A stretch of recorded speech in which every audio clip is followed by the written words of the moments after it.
go to Manchester later today, you'll see a lot of old red brick buildings along the Merrimack River. And if you go to any of our towns, you'll see old red brick buildings in the middle of the town. And in the old days, they used to make things there.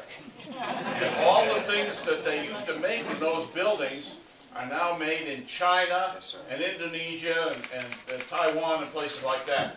Is there any way you as president can get back those manufacturing jobs from those countries back here?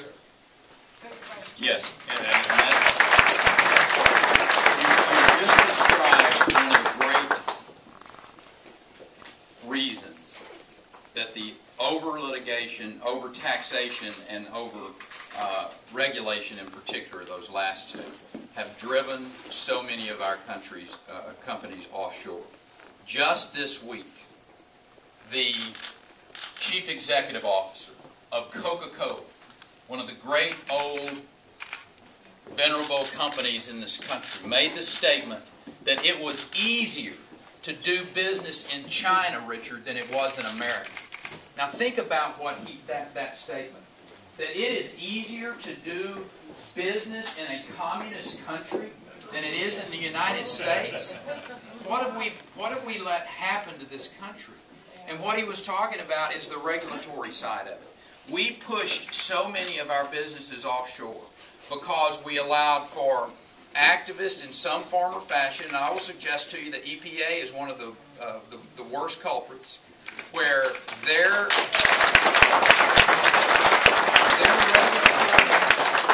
let me give you a great example.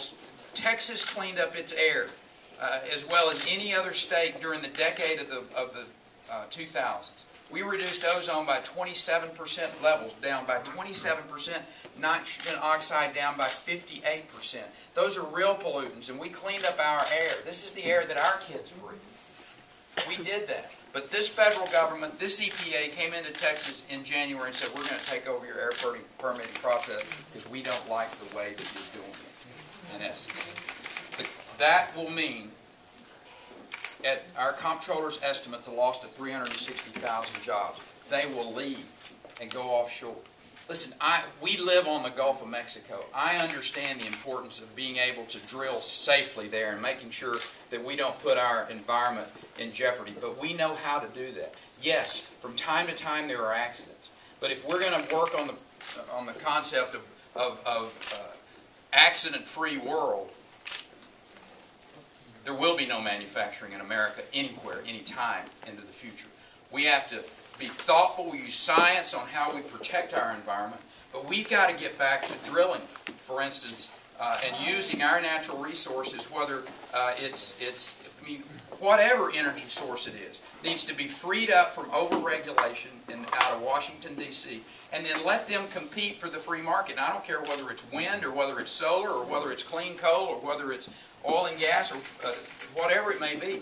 America has to get back working, and we've got to get our energy industry as part of that, and a big part of that. Because if we do not, we're $450 billion we send offshore every year to buy energy, and a lot of that goes to countries that really don't like us.